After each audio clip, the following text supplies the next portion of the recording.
Hi guys, എല്ലാവർക്കും എൻ്റെ പുതിയൊരു വീഡിയോയിലേക്ക് സ്വാഗതം.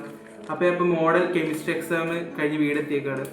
എക്സാമിനായിട്ട് ചോദിക്കുകയാണെങ്കിൽ ഭയങ്കര ടഫ് അല്ല, ഭയങ്കര ഈസി അല്ല, ആ ഒരു ഇതായിട്ടാണ് ചോദിച്ചത്. അതായത് ഒരു ആവറേജിനേക്കാളും കുറച്ചുകൂടെ മുകളിലൊരു ഈസി ലെവൽ ഉണ്ടാവുമല്ലോ. ക്വസ്റ്റ്യൻ പേപ്പർ കുറേ ക്വസ്റ്റ്യൻസ് ഒക്കെ നമ്മൾ കണ്ട ക്വസ്റ്റ്യൻസ് തന്നെയാണ്, പക്ഷെ പഠിക്കാത്തതിന് നല്ലൊരു കുഴപ്പം ശരിക്കും ഉണ്ടായിരുന്നു. ഞാൻ 2 ദിവസങ്ങളായിട്ട് കെമിസ്ട്രി ഒക്കെ നോക്കിക്കൊണ്ടിരുന്നത്. ആ ചാപ്റ്റേഴ്സ് നന്നായിട്ട് അത്യാവശ്യം എഴുതാൻ പറ്റിയിട്ടുണ്ട്, പക്ഷെ ഓർഗാനിക് ഒക്കെ ഇനി നല്ലോണം കുറച്ച് സെറ്റ് ആക്കാനുണ്ട്. ഓർഗാനിക്കിലെ ചിലത് ഒക്കെയാണ്, പിന്നെ ഫുള്ളും പഠിച്ചിട്ടുണ്ടായിരുന്നില്ല വേറെ കാര്യം. അപ്പോൾ ഈ ഒരു ഇതാണ് എനിക്ക് എക്സാമിനായിട്ട് പറയാനുള്ളത്.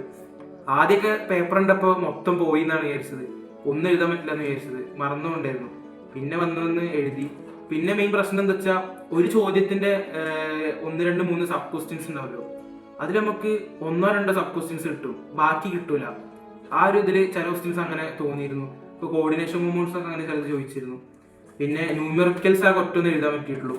അപ്പോൾ ഞാനൊരു കമ്മ്യൂണിറ്റി പോൾ യൂട്യൂബിൽ ഇട്ടപ്പോഴും ചിലവർ പൊട്ടുന്നൊക്കെ അതിൽ ഇട്ടിട്ടുണ്ട്, ചിലവർ കുഴപ്പമില്ല എന്ന രീതിയിലാണ് ഇട്ടത്, വെരി ഈസി എന്നാരും ഇട്ടിട്ടില്ല.